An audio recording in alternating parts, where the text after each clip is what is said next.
Hi, hi everyone. My name is Ore Afe.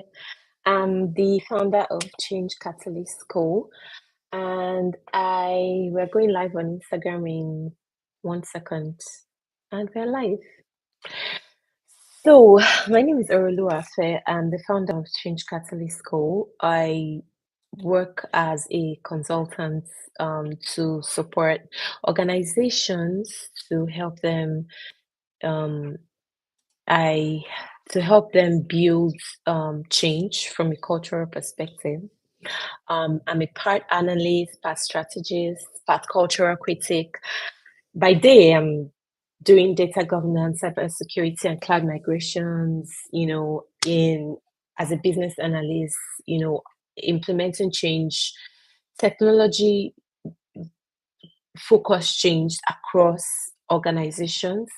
And by night, I'm a scholar. I'm a PhD scholar in African and American studies. We will get to one of these days. I'm going to deep dive into what my PhD is about, but you can head over to TikTok to see a little bit about what my PhD, what my life is like on in and out of class, outside and inside of what I do as a PhD student, PhD student, career mom, and a mom. And um,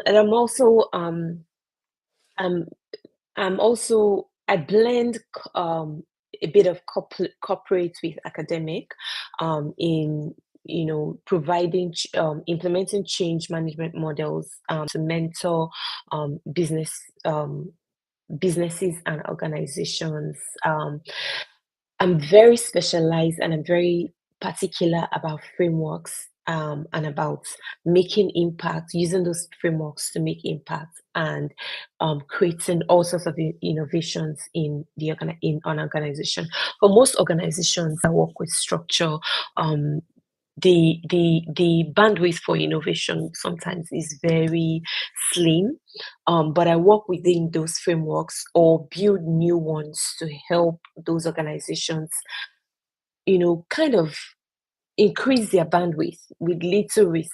Because one of the things I've also specialized in is working in risk. Now, to get to the topic of today, I'm going to be talking about organizational change from a cultural perspective.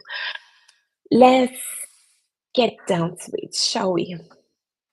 Um, so one of the things, one of the things that a lot of change managers experience is resistance. And I'd like to say here that resistance is something that is born of experience. It's something that should be encouraged, as a matter of fact, because you're dealing with people that have worked in your organization or in their field for a number of years, and you did employ them based on that experience and expertise.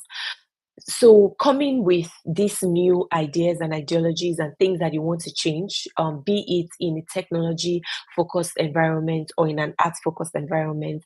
I'm also on YouTube on my other device, so when you see me look in this direction, I'm trying to balance the two.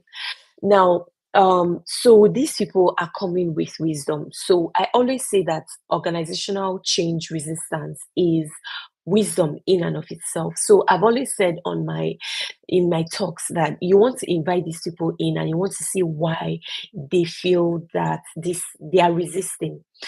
When you leverage their change as opportunities to learn, you would find that because you're consulting them at a time, not when you have already designed your change, your implementation plan, but when you are just about to, carry out your feasibility studies, do your impact analysis and things like that, you're leveraging them to be able to, their inputs to make the best implementation plans possible because you're anticipating risk, you're taking a lot of risk into consideration. Some of them might be a bit overboard, but you'll find a balance, trust me. However, the most important thing is that you're making implementation plans and change guidelines based on wisdom from these resisting parties to mitigate risk and to ensure that your timelines are not creep, that your scope doesn't creep and things like that. Now, today, because I'm talking about cultural change consulting, I'm going to, just to dive into it. So first of all, I'm going to define what culture is, in this context. And for an organization, culture could be shared values, norms, belief systems, behaviors, language, certain slang, those acronyms that are common to you that new people roll their eyes at because they don't understand it, or that your existing organizational your staff feel like, yeah, there we go again, another acronym. It also speaks to power dynamics. So if we're talking about change, so I want you to please keep an open mind here. If we're talking about, I want you to relate it to your own specific organization. We could be talking about an organization. We should be talking about an international organization. We could be talking about a department, an enterprise, is an application, a set of application users. We could also be talking about people who have no real direct um, um, link to you. So if you're talking about things like a political body or a political organization, just think, relate it to your own specific universe, what exists for you and how this is relevant and comes to bear for you. um when we're talking about organizational culture, we're talking about things like language, power dynamics, and unspoken rules that shape how people work and relate to each other. So, for example, I like the idea. The power dynamic thing is very key, especially if you're working in so let's say if you're working in an international forum where you're dealing with people who understand respect as all sorts of different things. Um, so for Nigeria, we have um, we have people who um, we believe that respect is, um, not speaking up, not looking into people's eyes. For some people, but in other cultures, they believe that looking into their eyes is something that is shows that you're listening to them and shows them a lot of respect. So those power dynamics are very important to take into consideration when you're talking about cultural change from an organizational perspective. So these things, these cultural things influence decision making styles. It influences leadership behavior. It influences communication patterns. It influences how change is accepted or resisted. Last one is, so we're talking about when you're trying to implement change. They might never come to you and tell you that, oh, this is something I don't want to do, or this doesn't make any sense. They're just gonna be like, oh, I haven't gotten around to it, or my calendar is up to date. Just book anytime that you want. Yeah, because you don't understand those. Excuse me. Because you don't understand those power dynamics, it's very easy for you to think that, oh yeah, we're on track. They're just a bit busy. We just have to move a few things around. And it's very polite. But people that are very familiar with that environment or with that person or with that department can tell you that that's resistance right there. That's extent of extreme politeness is resistance. That certain language, like my calendar is up to date, is resistance. That, oh no, please just send it in an email, is resistance.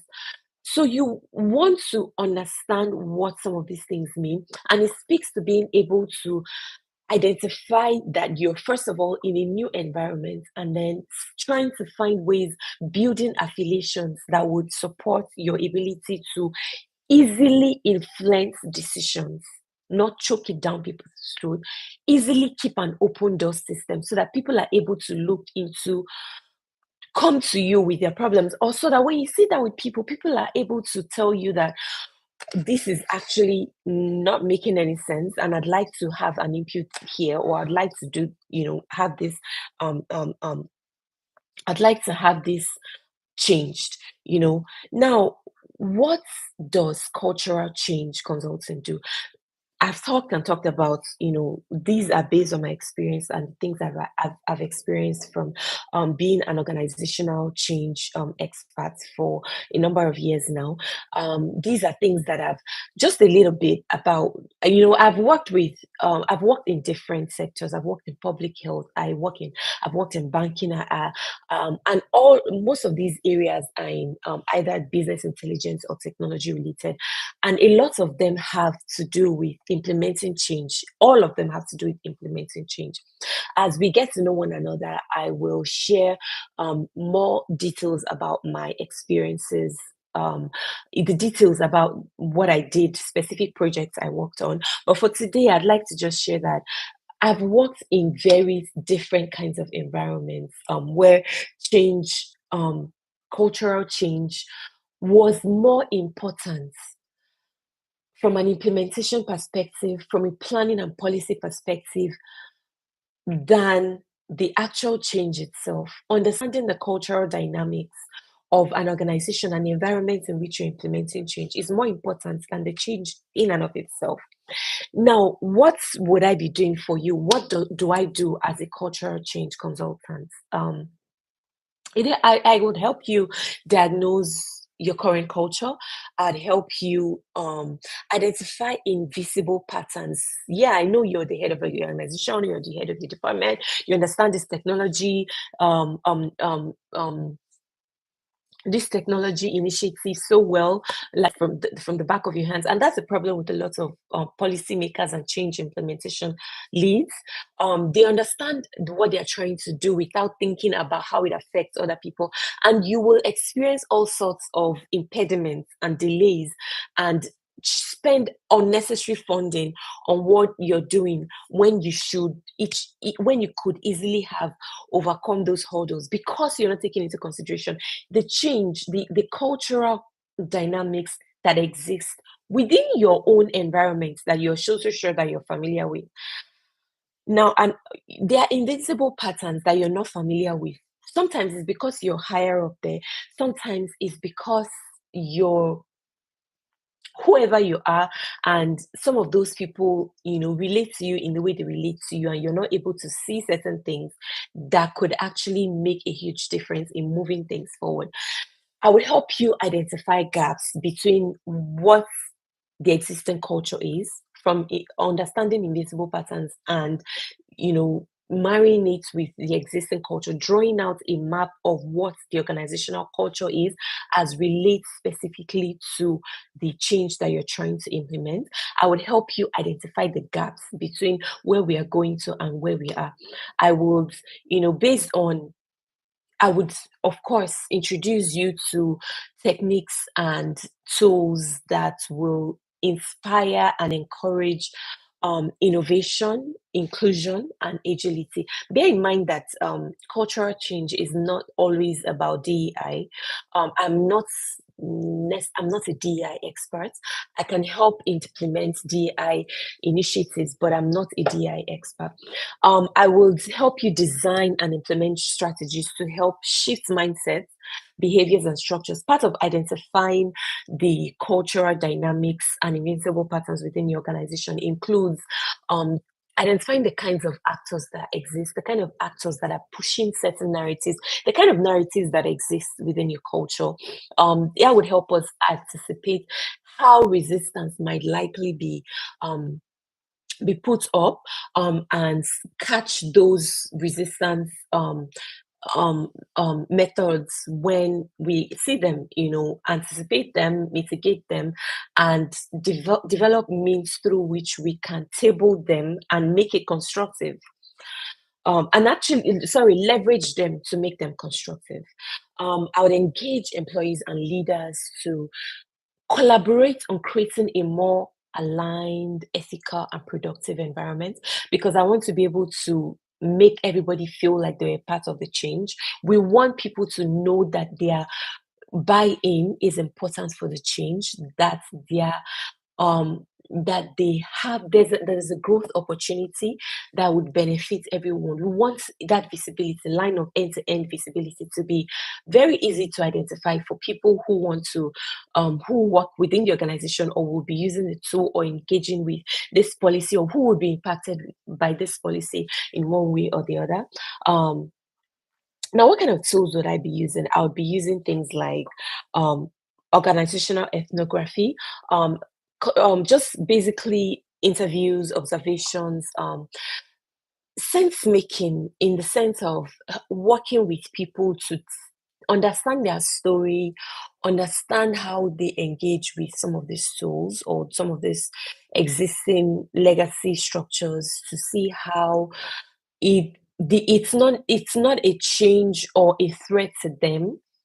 Identify why this could be a gray area for the both of us to truly align, and then I would help them move mentally from where they are to where we want to be together, so that we can move there together.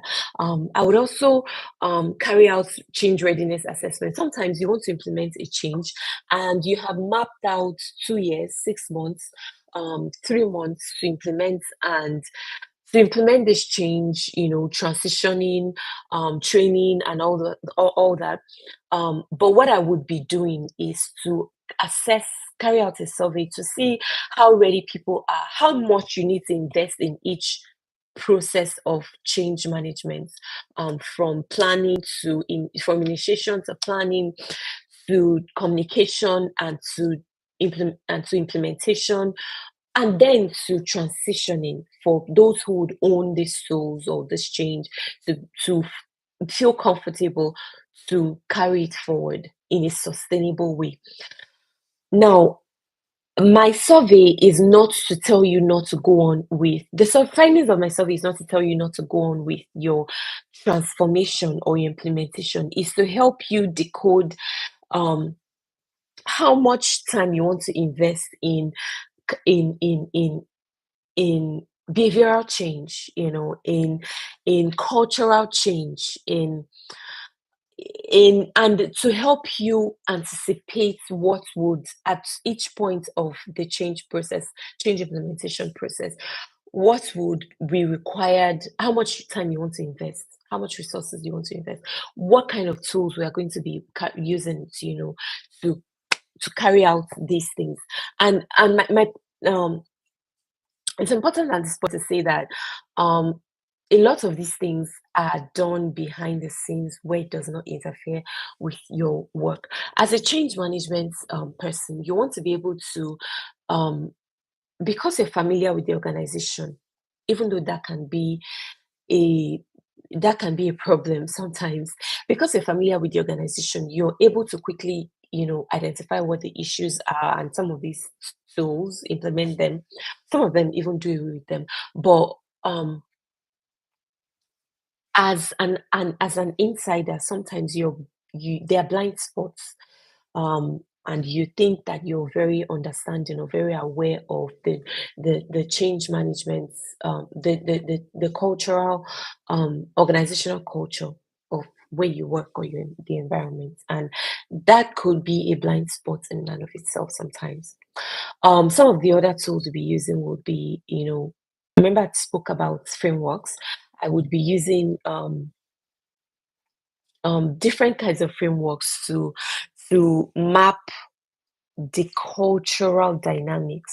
The dynamics I mentioned earlier, like language, resistance culture, resistance mannerisms, things like that, behaviors, what respect means in different organizations, in different environments. We want to be able to map them out, leveraging specific frameworks. Now, what makes cultural change consultant different? Why would you not just organize, and why would you not just, you know, do this from an organizational perspective? Um,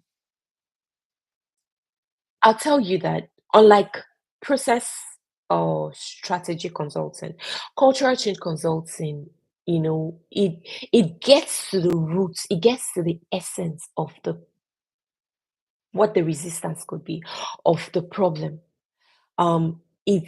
it gets to that soft tissue level of an organization. Every organization has that point, no matter how jaded or how old or how technology driven or how non-human that organization seems to be. If you're open to it, you're very able to get to the soft tissue, and that's where a cultural change consultant comes in, because that's the best way to change, to create sustainable change. Because sustainable in that you spend all that money and resource and time, and within 6 months or 2 years, people have reverted. You want to be able to see the impact of this change evolve and grow, and the impact begin to show. Sometimes it takes 2 years. You want people to be able to change, to be able to say that because I worked in this organization and I learned to change and adapt in these kinds of circumstances, it's made my career. Those are the kind of things you want people to say about your organization. If you're focusing, if you're targeting a if you're a um if you're a people-based organization, which I think that is a sustainable and success-driven organization would be. Um, now, some of the critical things, some of the critical um, things that are important to bear in mind when implementing a when implementing a cultural change, when implementing change from a cultural perspective, is it could be when you're merging merging or acquiring another organization. It could be when you're rolling out DI initiatives. It could be when you're addressing toxic leadership. um I laugh because I have been in an organization where this was the focus of that. That's the healing process was a very um it was an emotional one at first, but then um people got weary and they felt like they needed to hold back, not turning on their cameras and things like that. um Also, when you're innovating or digitizing, introducing a new digital product, or you were analog in the system of reporting or something similar, and now you want to quickly and rapidly implement a digital method for carrying out your services, and and relating with your employees. If you're also trying, it's also relevant for if you're trying to become a more community oriented organization, and many more. There are many scenarios in which um, um, um, cultural change consultation might be necessary, or might be necessary to consider or to implement. Now, why am I the best person for this? Because I am I am a critical cultural theorist. Um, I have I can't, my diagnostic skills are really story based. They are not theory based. Remember I mentioned narratives. Narratives are so important because you're able to look at the way that people think, as how their background has influenced them, what is influencing them within that organization, and why are they reacting to that story. Why does that story mean so much to them? Why is the story able to influence them, and to what extent is it influencing them? And what is it about the person sharing that story that influences them to the extent that it does? And finally, I have a deep lens on power, on identity, and on belonging as a result of my PhD in African American Studies, ongoing PhD in African American Studies. I'm not saying this because I'm trying to tout my horn, the this my um I'm trying to say how much I am an academic or something. I'm just trying to say that um, because of the experience that this intellectual development, the exposure that I'm getting from from exploring these intellectual materials is giving me a perspective that most consultants do not have and will not consider. But for me, it comes as second nature to me because of my exposure. And I'm able to see employees from an empathetic perspective. I'm the HR that other HRs wish they were. No offense to HR, please, I'm joking. And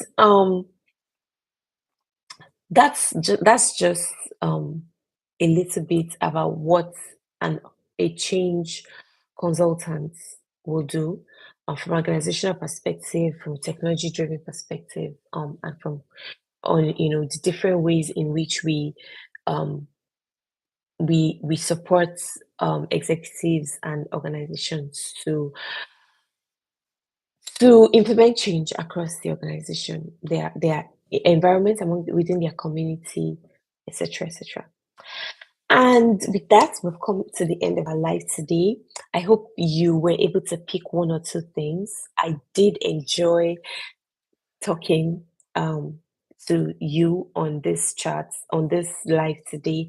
I hope that you will, when you see find this video, you would like and share it.